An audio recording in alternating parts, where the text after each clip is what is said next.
അല്ലല്ല, അതിനിടയിൽ ഒരു കാര്യം പറയാനുള്ളത്, നമ്മുടെ ഗ്രൂപ്പ് മാനേജർ ഇക്ബാൽ ഭായി അത്യാവശ്യം കവിത എഴുതും. ഇടയ്ക്ക് ചില പാട്ടുകൾക്ക് പാരഡി എഴുതാറുണ്ട്. 4 വർഷം മുമ്പേ 2005 ഫെബ്രുവരിയിൽ ഇങ്ങനെ ഈ പാടിയ പാട്ടിന് പാരഡി എഴുതി. രണ്ടുപേരും ഞാൻ പാടിത്തരാം.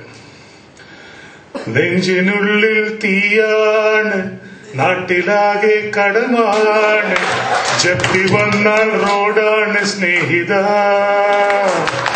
സ്നേഹിത.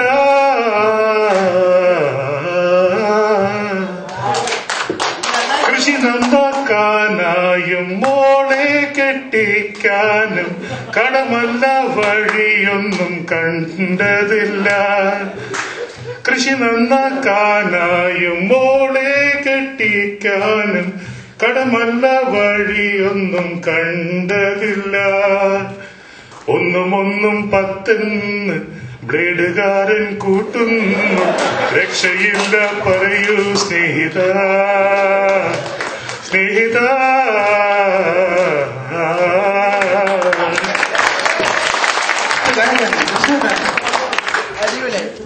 പാരഡി ഫാത്തിമ ഗാനത്തിന് വരാനൊരു കാരണമുണ്ട് കൃത്യമായിട്ട്.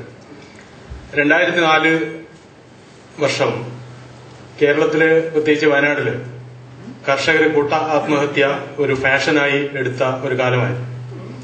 എല്ലാവരുടെയും മുമ്പിലുള്ളത് ഒരൊറ്റ കാരണമാണ്. ലോണ് ബാങ്കിൽ നിന്ന് എടുക്കുന്നു, ബ്ലേഡിൽ നിന്ന് എടുക്കുന്നു, തിരിച്ചടക്കാൻ പറ്റുന്നില്ല, പ്രതിസന്ധിയിലാവുന്നു, തൂങ്ങിച്ചോ. അപ്പൊ ഈ ഒരു അവസ്ഥ മനസ്സിൽ കണ്ടപ്പോ എഴുതിപ്പോയൊരു സാധനം. അതിന്റെ അവസാനത്തെ 4 വരികളും കൂടെ കൃഷ്ണേട്ടൻ പാടിയിരുന്നെങ്കിൽ ക്ലിയർ ആവുമായിരുന്നു. അതുകൊണ്ട് അതും കൂടെ പാടിപ്പോയി. അത് ആത്മഹത്യല്ലേ. വീട്ടിട്ടും വീട്ടിട്ടും തീരാ കടത്തിന്റെ ചക്രക്കണിയിൽ ഞാൻ പെട്ടുപോയി. ഉള്ള കൂരെ മണ്ണെല്ലാം അവര് പങ്കുവെച്ചോട്ടെ, നമ്മളങ്ങ് പോയേക്കാം സ്നേഹിത സ്നേഹിത.